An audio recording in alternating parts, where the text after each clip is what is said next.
Kami mempersembahkan renungan Santapan Rohani, terjemahan dari renungan Our Daily Bread.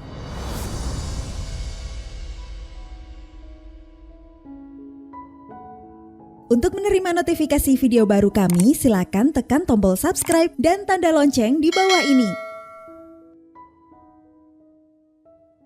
Sahabat ODB, pembacaan Alkitab hari ini terambil dari Yohanes pasal yang ke-14, ayat yang pertama sampai dengan ayat yang ke-7. Yohanes pasal yang ke-14, ayat yang pertama sampai dengan ayat yang ke-7. Rumah Bapa. Janganlah gelisah hatimu. Percayalah kepada Allah. Percayalah juga kepadaku. Di rumah Bapakku banyak tempat tinggal.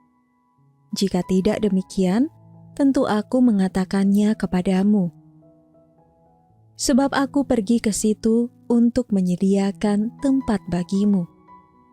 Dan apabila aku telah pergi ke situ dan telah menyediakan tempat bagimu, aku akan datang kembali dan membawa kamu ke tempatku, supaya di tempat di mana aku berada, kamu pun berada. Dan kemana aku pergi, kamu tahu jalan ke situ. Kata Thomas kepadanya, Tuhan, kami tidak tahu kemana engkau pergi. Jadi bagaimana kami tahu jalan ke situ? Kata Yesus kepadanya, Akulah jalan dan kebenaran dan hidup.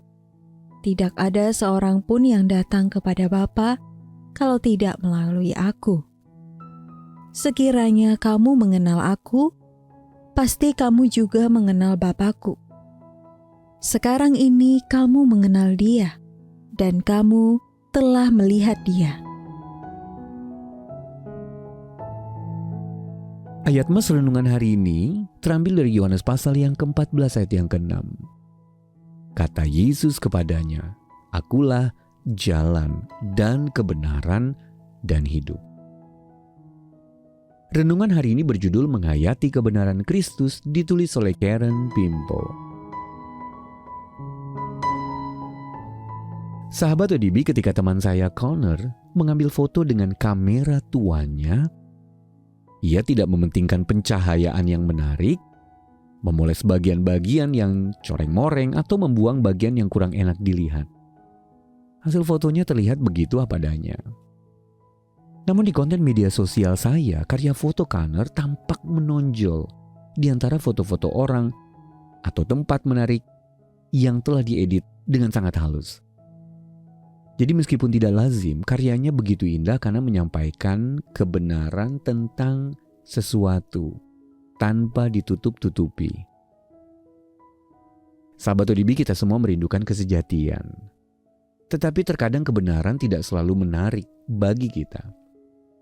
Menjelang kematiannya, Tuhan Yesus menyatakan, Akulah kebenaran. Yohanes pasal yang ke-14 ayat yang ke-6. Murid-muridnya sempat bertanya-tanya, bagaimana mereka dapat sampai ke rumah Bapa yang diceritakan Tuhan Yesus dengan penuh kerinduan. Namun mereka gagal melihat bahwa Tuhan Yesus yang berdiri di hadapan mereka adalah jawaban dari pertanyaan itu. Mereka bergumul untuk memahami bahwa Dia akan membawa kemenangan melalui pengorbanan dirinya.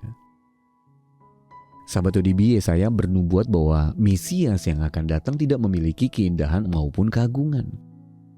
Tidak ada yang indah padanya untuk kita pandang. Tidak ada yang menarik untuk kita inginkan. Yesaya pasal yang ke-53 ayat yang kedua dalam versi bahasa Indonesia masa kini. Banyak perkataan Tuhan Yesus yang begitu tidak terduga dan sulit diterima oleh para pemuka agama sehingga mereka menentangnya. Yohanes pasal yang ke-11 ayat yang ke-45 sampai dengan ayat yang ke-48. Namun Tuhan Yesus mengundang kita secara terbuka untuk mengenal kebenaran dan menemukan kehidupan sejati. Dia berkata, sekiranya kamu mengenal aku, kata Tuhan Yesus, pasti kamu juga mengenal Bapakku. Yohanes pasal yang ke-14 ayat yang ke-7.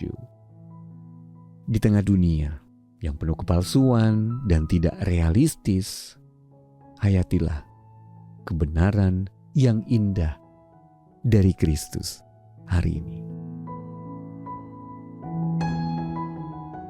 Sahabat ODB, menurut Anda, apakah yang selama ini Anda cari adalah keindahan yang hanya di permukaan dan bukan kebenaran sejati? Lalu bagaimana Anda dapat semakin menghayati perkataan Tuhan Yesus? Mari kita berdoa. Tuhan Yesus, aku memilih untuk mengikutimu sebagai sumber segala kebenaran. Dalam nama Tuhan Yesus kami berdoa. Amin. Mari mendukung pelayanan ini agar kami dapat menjangkau banyak jiwa dengan firman Tuhan yang sanggup mengubahkan hidup. Silakan scan kris yang tertera di layar untuk memberikan persembahan kasih. Tuhan Yesus memberkati.